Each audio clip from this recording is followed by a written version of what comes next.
Hello, and thank you for joining us for Moss Talks, where we have more conversations and more culture. My name is Joel, co-founder, creative director for Moss Magazine.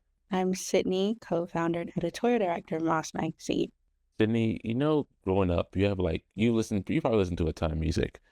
What's something you've always connected with your past? What's the song you always connected with your past child? Well, first, it's what my parents listened to.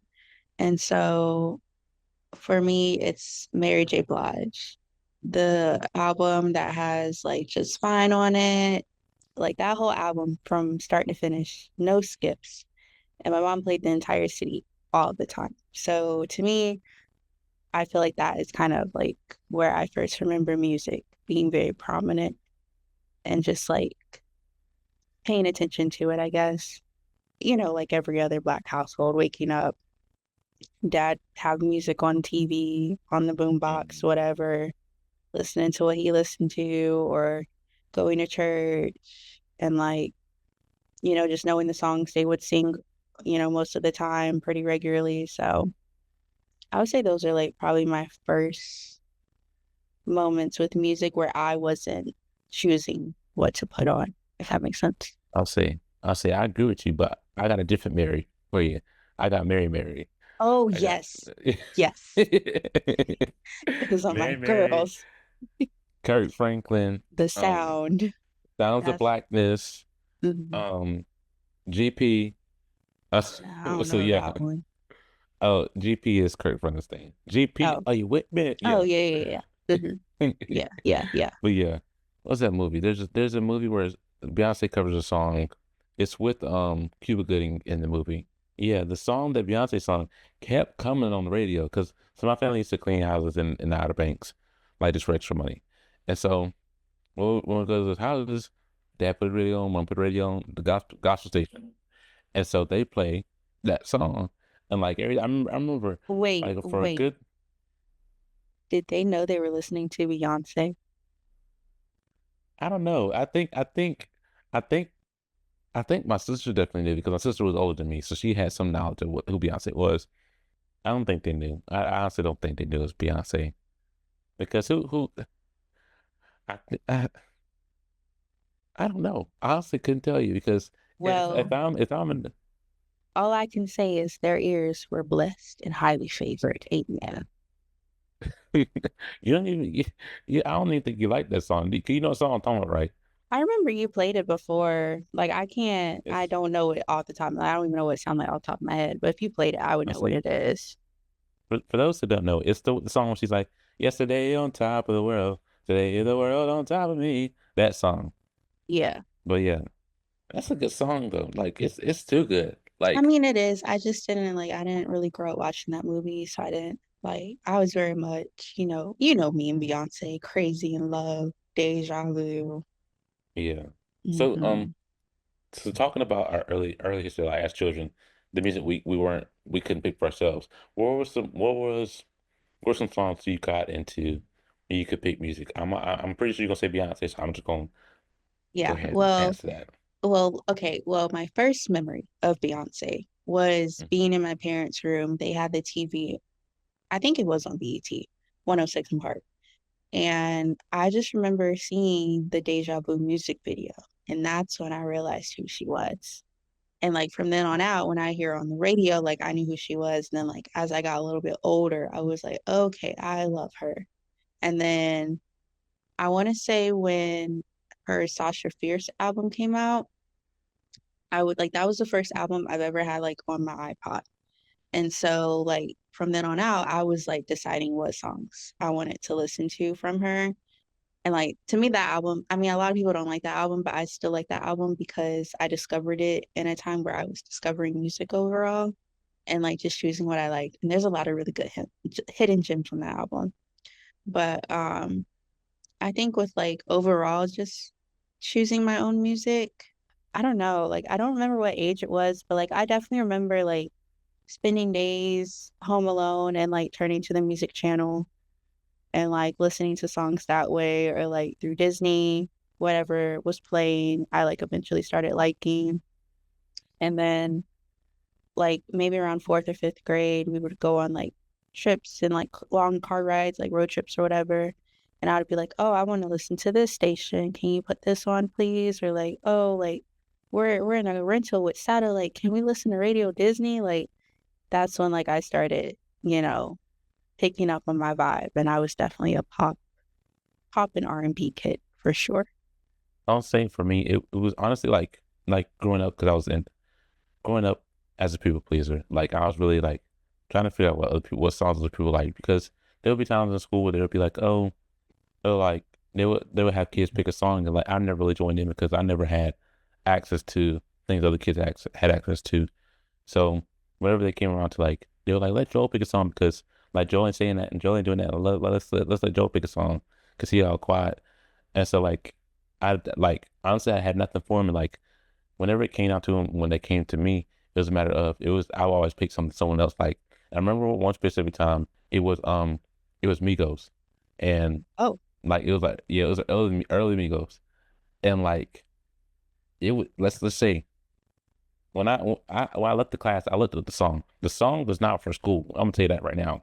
well, yeah, it's Amigos I was like, yeah, but it's they have other songs that are more school appropriate than that song. Let's say that.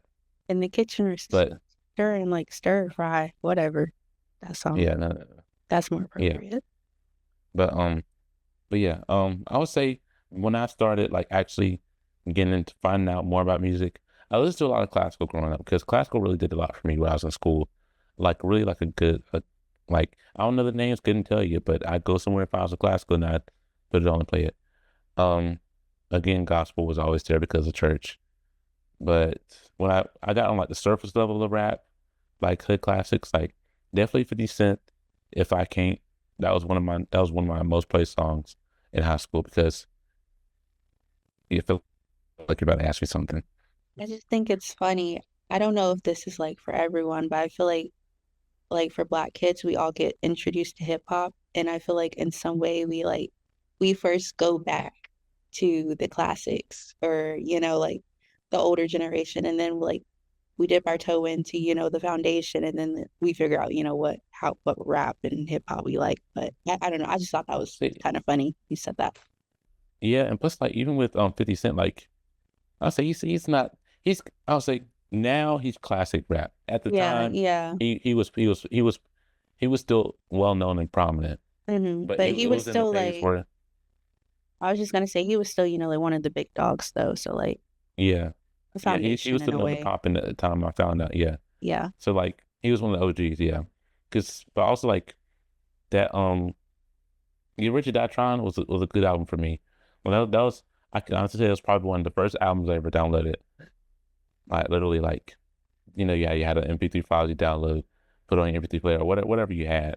Yeah. Like I would download it, listen to that, and every time I listen to the album, like he had good songs like PIMP, Don't No Questions. That was a good song. But I remember there's like the song I always came back to was If I Can't because all the time I was like I felt like I was being tested by somebody at school, like somebody was always messing with me or picking on me in some way. So that was my go get 'em song. Like whenever I'll put it on when I'm playing basketball, put it on when I'm literally just going about my day, just so I can like feel like if I can't do it, it can't be done. Like I'm the only one that can do it. Like Mhm. literally, like Mhm. literally 50 Cent says verbatim, if I can't do it, homie, it can't be done. All right. Well, That's just me to a T. That's me to a T. But today we have a good conversation today with a very talented artist, singer, songwriter known as Synclair. So we hope y'all enjoy the next segment and please stick around. Good afternoon. Thank you for tuning into Moss Talks. Today we have the pleasure of speaking with singer-songwriter Synclair. We're taking a look into her music and what defines her work. Thank you, Synclair, for being with us today. Thank you. I'm so happy to Mm. be here, Joel and Sydney. Thanks for having me. Tell us about your first introduction to music. Okay, so this kind of goes back. Let me build a world. So let's say like elementary school, getting picked up from school by my parents, maybe going to the grocery store. It starts to get dark outside. It's the fall. We're driving, listening to 106.3 FM, The Quiet Storm.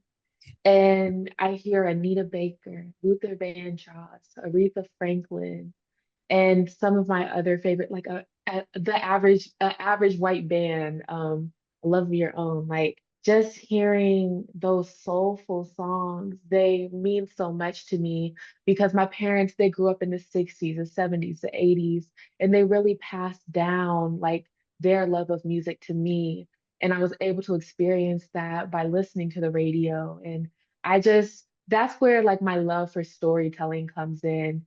But yeah, my first introduction really was The Quiet Storm. I love that you instantly thought about like just being in the car and listening to music. Um, well, for one, just because like I feel like when you're in the car, like you have no choice, kind of like you just listen to what your parents listen to, so you're kind of trapped. But I also find it interesting because Joel and I were just talking about like kind of like our introductions to music, and like my answer is very similar to like just listening to the CDs my mom put on in the Yeah, car. So I love that that's kind of like a shared experience in a way, you know, and it's like it does create like a memory that you keep with you because I don't know, I just feel like it like at that time music is so present, you know, yeah, around you and you can't necessarily escape it in that moment. yeah. So I love that. And like also as a kid, like I just realized this, as a kid, you're listening to all these songs your parents putting on these different radio stations. We never really we don't really know who the artist is until like we someone tells us or we figure it out on our own. We don't know Right. what the song title is, but we always know what the radio station is. Yeah. We always because mom's always saying, "Oh, turn to 98.3." I was like, "Turn to 99.5." No, no, don't nobody want to listen to that.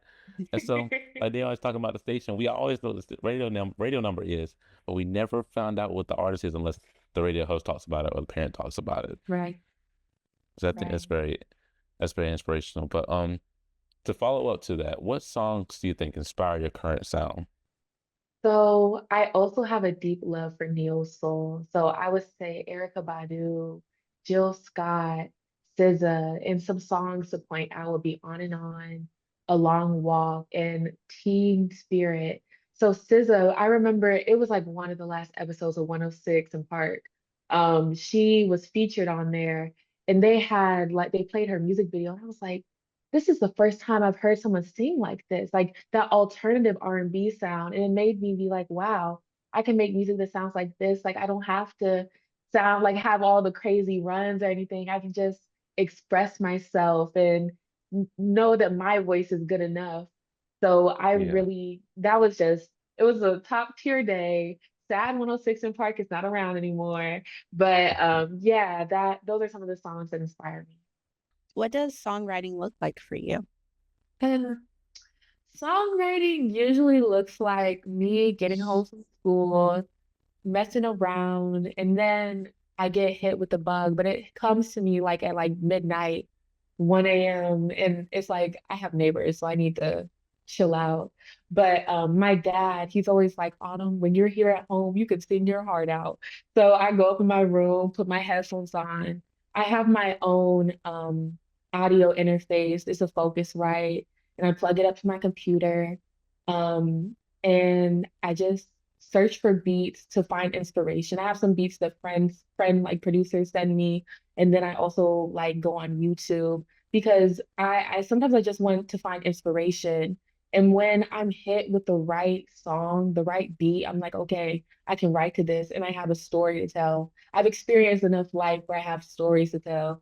And I remember when I was a little girl, my god sister, she was like, you always got a story to tell. And you know what? She was right. I do. So so yeah, that's kind of bit of my recording process. Like I mix, master, and record my own songs. And I just love the process. YouTube University. So yeah. And that's right. Hmm. Learn a lot from YouTube, yes. Yeah. Hmm. But I truly do appreciate that like you take time to like tell stories and you know like there will always be someone who can connect to what you have to say and I think that's also super special too. So keep telling your stories, keep sharing your experiences because Yeah. you do have listeners. Thank you. Aw, thanks, guys. So, have you ever like just free versed any lyrics or like, you know, just started recording and music just flew out? Yeah, so one of the first songs that I ever put out on SoundCloud, my friend Mason, he's a producer. He goes by Fresh Air. F. And he sent me this beat. And so, okay, let's rewind. Where was I? I was on Howard's campus. We were in the I lab, and I walk upstairs. He's like, "Hey, how are you? I have a song for you." And I'm like, "Okay." He was like, "Can you freestyle over this?" So I'm in the I lab, I'm singing, and my friend comes out. She's like, "Girl, I just heard you singing in the hallway." Da, da, da. And he was like, "I'm gonna send this to you, and I want you to record over it." So I had my iPhone 5S when everybody had better phones than the iPhone 5S, but I had my iPhone 5S. It was in 2019. And I had some broken earbuds from the C store, the convenience store on campus, and GarageBand. And I was like, oh, I'm gonna make a song. So I had the beat, and it goes like, I ain't trying to play around today. I wanna get down to business. Yeah. And I just kind of went off of that and freestyled the whole song. So it doesn't really have a hook to it. It's more so me just like telling a story, but it's a vibe, you know. So yeah, that I do freestyle sometimes. I think that's so beautiful. We just had a conversation with an artist, and she like she was explaining how she like saw herself and her creativity more so as the vessel, because like Yeah. she would just sit down and draw, and she wouldn't necessarily know in the moment what she was drawing, just like kind of like her hand is just guiding her, and it wasn't until the piece was done that like she would name it and like connect it to something. So Yeah. like I just think it's really important and really beautiful when creatives, can kind of just lay your heart, lay your soul out, and just let, the talent just pour out of you. I think Yeah. that's really special. Do you ever like you freestyle for the guy, so I'm pretty sure you have like with most artists, they have other artists that they compare them to. Like, have Mhm. you ever been compared to another artist in mainstream media? Yes, so I get a lot of Jill Scott, Erica Badu. I also get like Ari Lennox, Lauryn Hill sometimes because I rap a little bit. So, anyone else? Those are the main ones I get like connected to. So, yeah. I was like, because when I heard it, this is me. When I heard it, We I heard heard it. Ari Lennox. Yes, literally, like we like.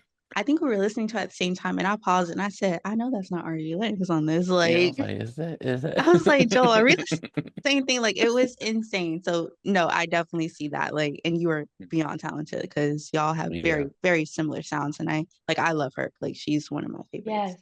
Yes. Wow. Thanks, guys. This is so affirming. Thank You're you. welcome. Of course. So how do you find fulfillment in performing for live audiences? Yes. So my first day back in Columbus, I got back Saturday. I instantly was connected with one of my friends, and she was like, "Oh, we're having an open mic tonight." I'm like, "Oh, open mic? I'm coming. I'm there." I had only been home for like 7 hours, and I'm like, "Oh yeah, I'm going to the party, and I'm gonna turn up, and I'm gonna like perform this music for like some of the first times for some of the songs." Um, but I really love being in community with people. That makes it fulfilling for me. Like I had my first like call and response song. It's called Cooler Than You. And I was like, okay, think I'm too cool for you. Think I'm too cool for you. I'm way too cool for you. And that's what they were saying back to me. And I'm like, the energy. I love you guys. It felt like one big warm hug, because they were pouring back into me and giving me feedback. And it was genuine, it was kind, it was sweet. And overall, I feel fulfilled when I'm able to touch somebody and they're able to see themselves in the song, feel like a baddie, feel like they're on top of the world, like they can do anything. Just world building. That's really what I love. But community is what I always come back to. That's like extra special when you can like just sing your music in front of an audience and like just see them react in the moment. Like that connection, is just undeniable. And I think Yeah. it's really special you can create a space like that too. Yes. I Oh, see. it felt so good. It's very reminiscent of like Fruits of Your Labor because it's really just like in real time because you made the song, you put it out, and then like you're having people interact with your art, and it's very like reassuring. It's that reassurance that you need for yourself, and like you said, that community. So you probably already answered this, but are your songs influenced by certain aspects of life? So they're influenced by my relationships with people, like just the life that I've lived. Like I remember I was talking to this artist, he was pretty successful doing his thing on campus. And we were in the library in the stacks. And he sat down and talked to me and was like, why don't you make more music? And I was like, I feel like I need to experience life a little bit more. And the more that time went on, I was like, wow, I have more things to talk about. Like, I got my heart broke back in October, and I came up with this song called Flowers Bloom, and it brought together my project called Out of the Soul Flowers Bloom. And if I could sing a little bit for you guys, it's like, I feel like I'm missing out on love. Thought you were the one I could trust with my heart. You pushed me away, I thought you'd always stay. But the flowers bloom from the tears when they lay gently on the soil where I thought we would grow. And it brought the whole project together. I got my heart broke, but that night I wrote a song. And now I'm like, I came up with like my own self-proclaimed masterpiece. And it makes living life a little bit more fun because I can make light of it and I can connect with people and have that community and use it as a coping mechanism as well. Instead of like lashing out, no, I'm gonna write a song. And you may not know it's about you, but I'm expressing myself in a healthy manner. There's like power behind that, like you just like taking like your experiences or like your hurt and your pain and just like flipping it and just making a hit song. You know what I mean? Like you're really like proclaiming yourself in a way.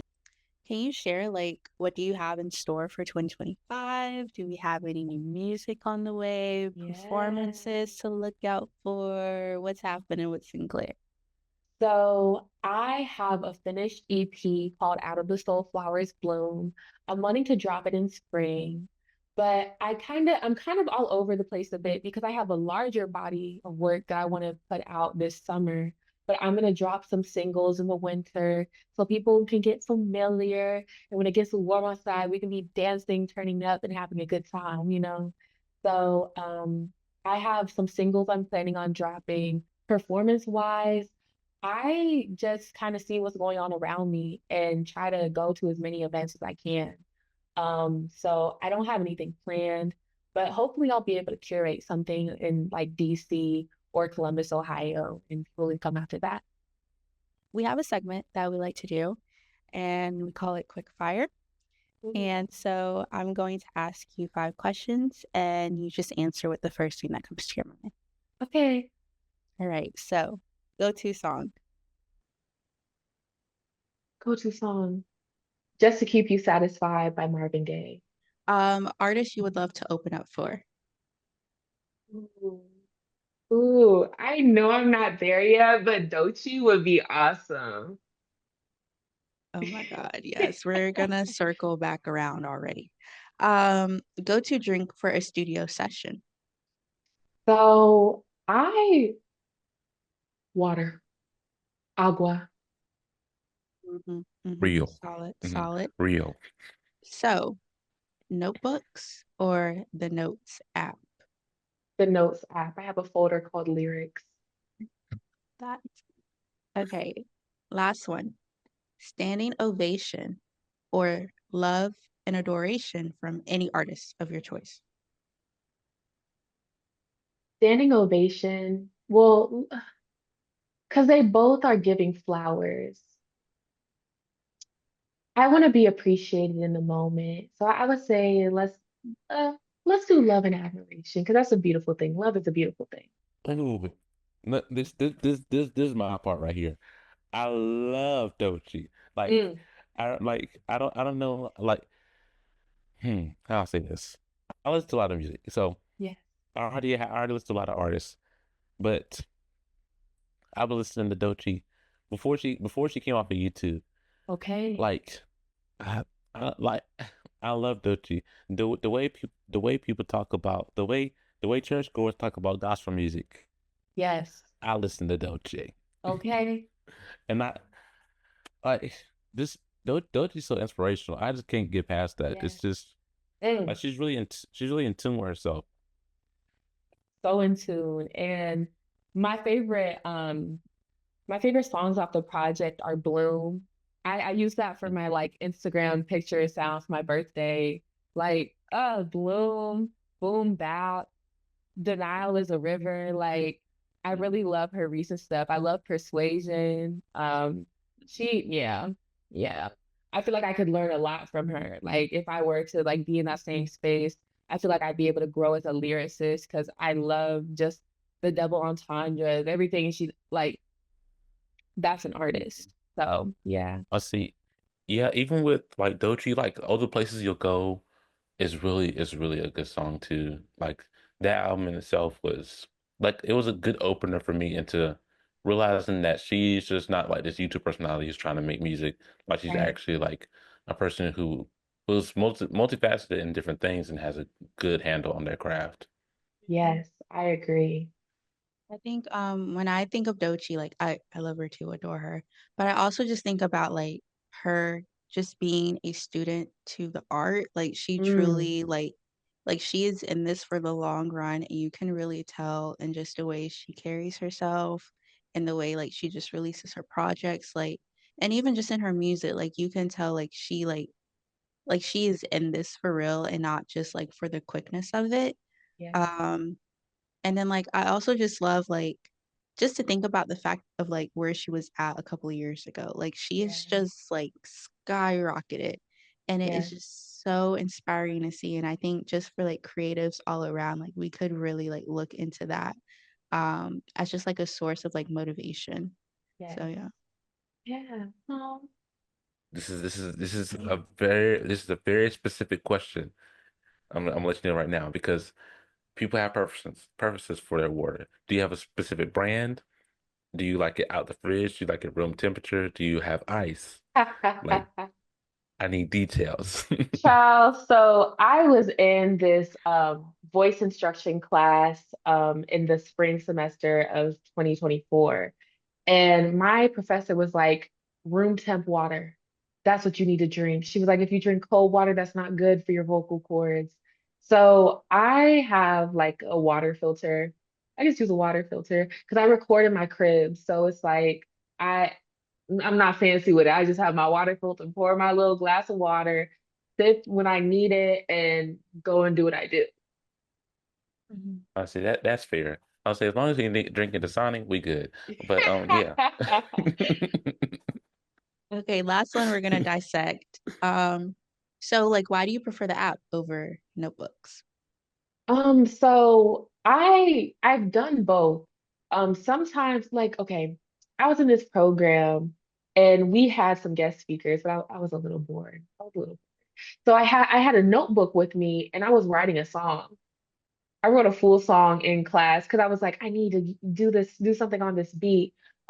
Fresh Air had sent it to me, and I was like, I love this beat. So I was just sitting in class. I couldn't be on my phone, but I could write in a journal. So I was writing like my lyrics, pouring my heart out at that. But I use both, but on my phone it's just easier when it's late at night, so I don't have to have like a light on. Like I can just see the screen and like type and then I have it all like organized in my notes app under lyrics.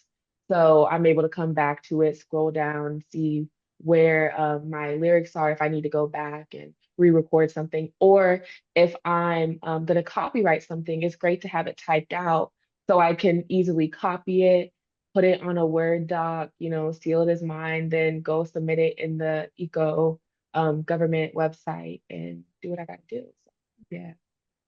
Again, thank you, Synclair, for speaking with us. We really appreciate just sitting down and hearing more about you as an artist, as a songwriter. To everyone listening out there, please, please, please go check out her music.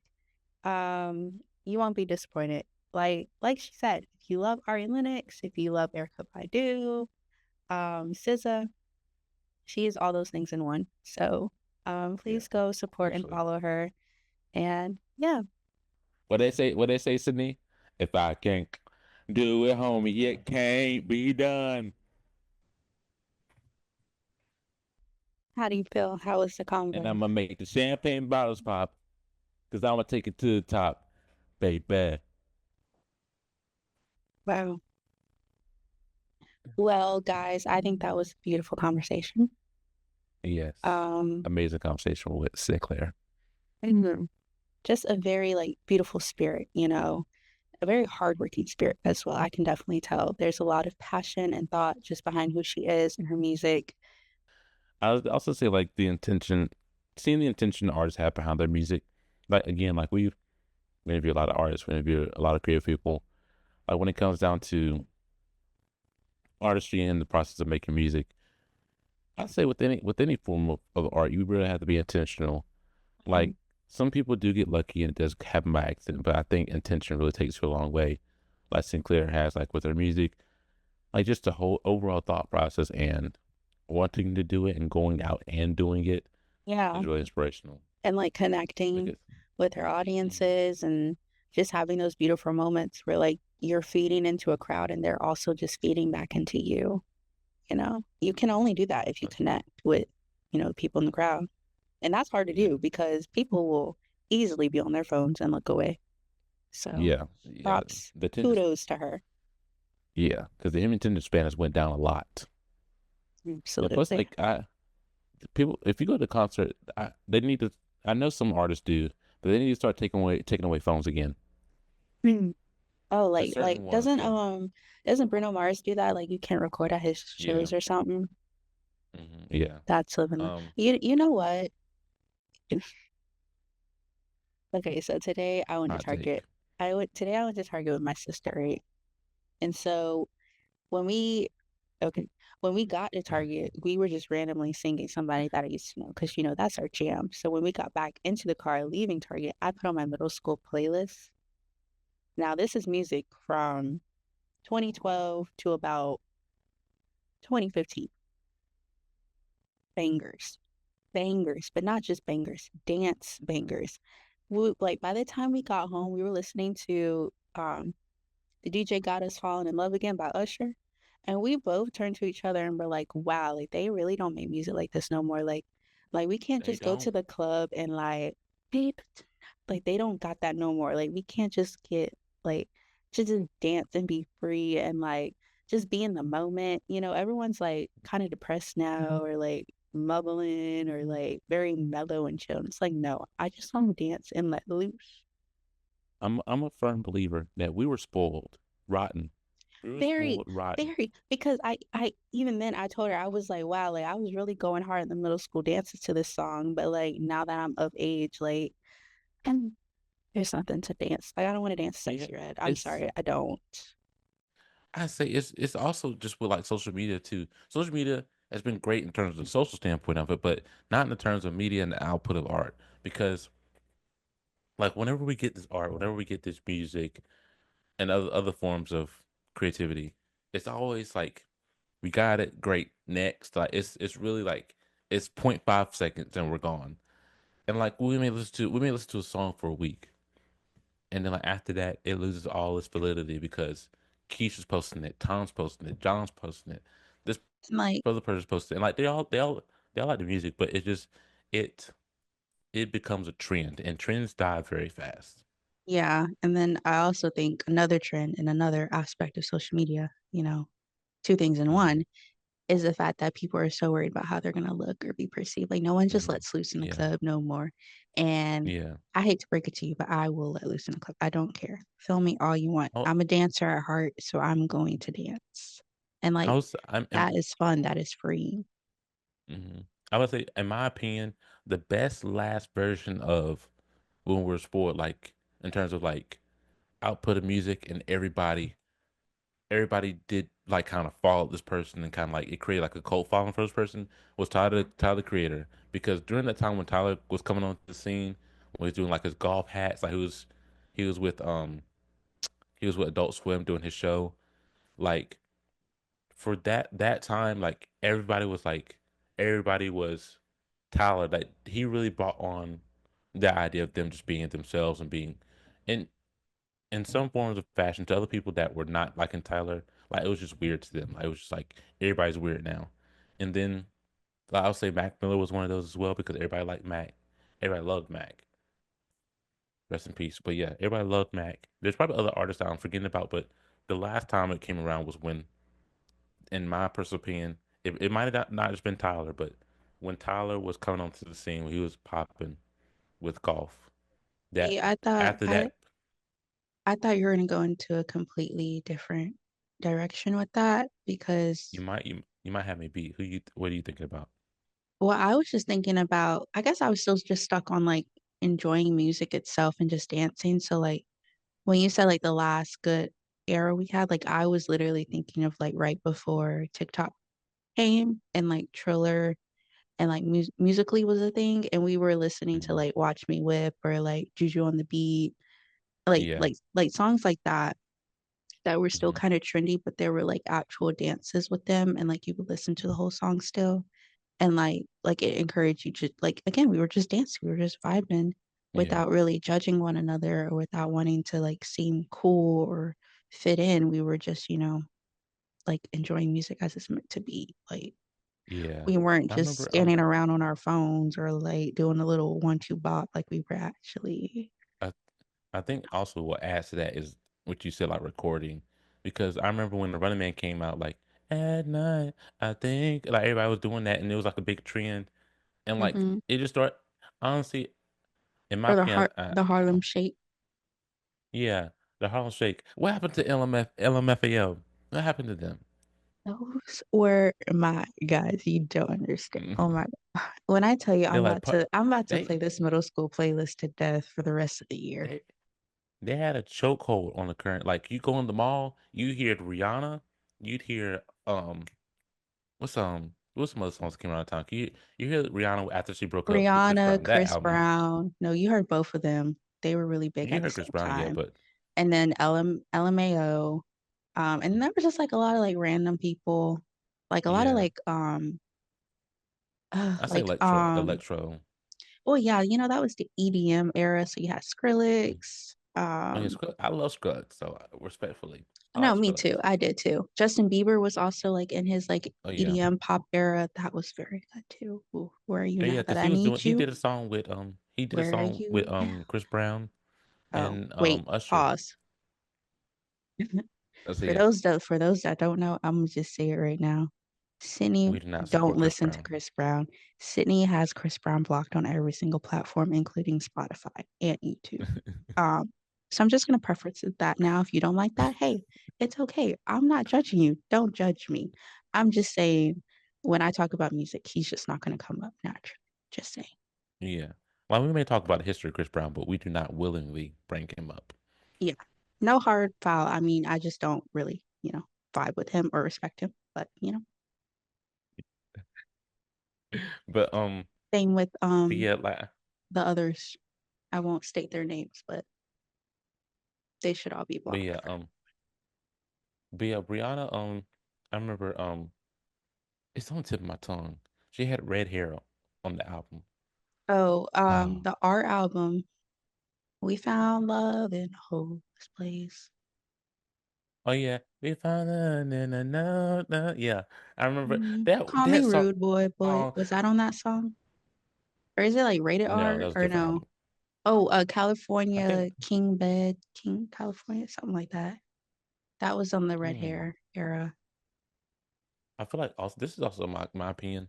I think Rihanna ran so Tiana Taylor could walk. No, Brianna ran so that Tyler could strut. Oh, you mean Tyler? You mean like which Tyler you talking about? You talking about Tyler the guy or Tyler the girl? Girl, South Africa. I mean, yeah, Cause yeah. I feel Like like she's like on that same track because she's like already like global. Like she's like when you think about her, like she's a global star. You know what I I feel mean? like I feel like what Tyler is doing. Yeah, I could see like in terms of like fandom, in terms of like people It's they're like her reaching, but trajectory. in terms of trajectory, but in terms of like if I'm comparing the music, I'm like, yeah. But I do see that because Tyler is kind of pushing the boundaries, but not like in a way it's like, ooh, what is she doing? It's just enough. Like same thing with Yeah, well, Rihanna. you're right. Rihanna was like a whoa, like she was out the Yeah. box. Like she definitely started conversations. Like Rihanna, there would be Lady Gaga would do something crazy. Then Rihanna would do something crazier. And And then then Lady Gaga would do something even crazier, and then Rihanna would be like, "No, mhm, girl, I got something for you." yeah. And who else was it? It was Lady Gaga and what's in my tongue? It was what's her name? It's a white lady. Describe her. It's not Britney Spears, is it? No, but she was in pop too. Hmm. Katy Perry? Katy Perry. I love Katy Perry. hmm yeah. Katy Perry is one of those ones too. Yeah, I But yeah, miss her in her prime. I said she could always come back.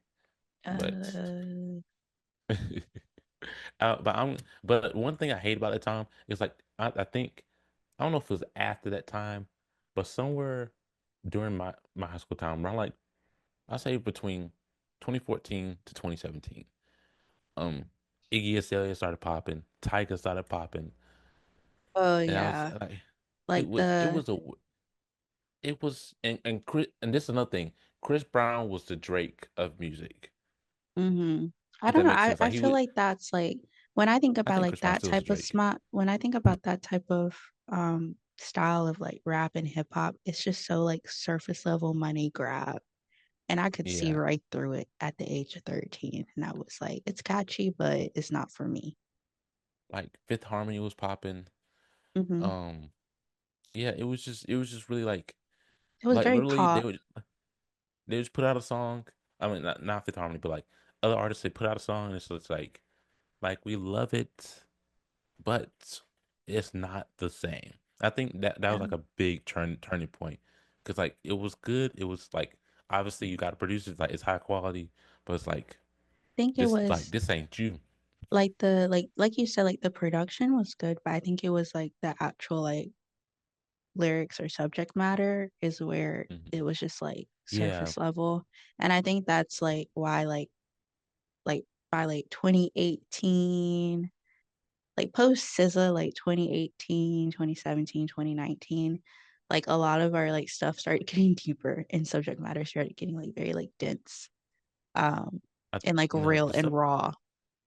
yeah the emphasis on raw like it was just very direct. Like when you hmm used to listen to R&B and hip hop and like soul songs, like it's to be you beat around the bush, like you make these Yes, oh my God, entendres, I missed that. Yes, like you make these metaphors. the creativity of that. We don't got that no more. Yeah, like I remember um Silk used to sing songs, and the Silk has a song "Me in My Bedroom." They have like the whole listen to that album, and that album will teach you, like it's I say that's as far as soul should have ever gone Yeah, in terms of talking about yeah, anything raw or in detail. or like too close. Like as a kid, I didn't know what that was, but it wasn't until like literally maybe a couple Yeah, years ago I was like, oh, this but is raunchy. but I will say this, like the older generation used to get on us for like the songs we listen to now, but then when we got older, we listened to the songs they used to have. They were on a certain level,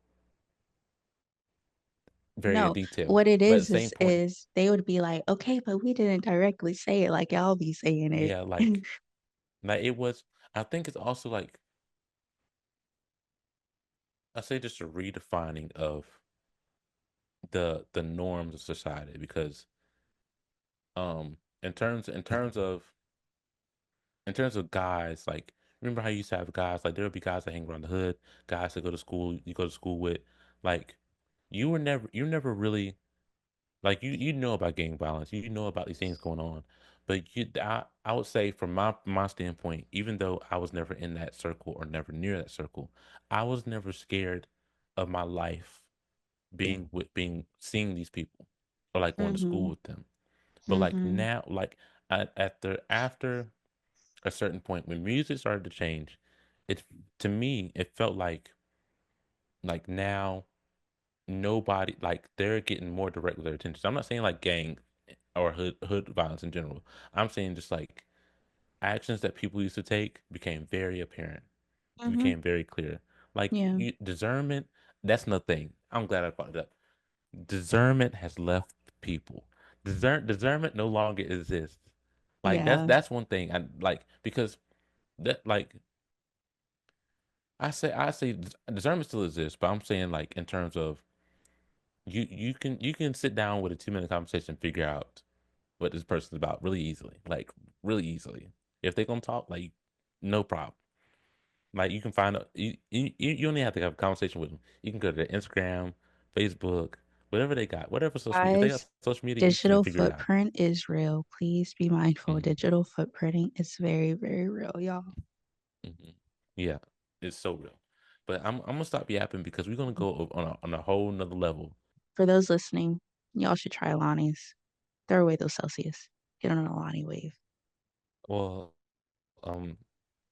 for someone who drinks Red Bulls, throw away energy drinks. No. Okay, yeah. Okay, fair. I say because Red Bulls are one of the worst ones. We know this. Celsius is just added sugar. You're just drinking more sugar. Why am I explaining this? Let's continue. But again, y'all, thank you for listening. Thank you for enjoying this episode with us. And back to energy drinks, really just do whatever is good for your health. Do some research. Oh my But God. we had a good episode with Synclair. Really hope y'all enjoyed it. Go listen to her music. Go check her out, please. Like it's really good. Like we said, sound like Ari Lennox. We ain't joking with that. We not. It's not a joke. Like we dead serious. Drop dead serious. Like hot comb on the stove serious. I Move, had you to gonna burn your pause the scalp. song and Hmm. rewind serious. Hmm. Yeah, but yeah, listen to her. Comment, show her some love. Um, and yeah, by all means, share the podcast as well. Feel free to share with your friends, share with family. I really hope y'all enjoyed this episode. Y'all have a good day.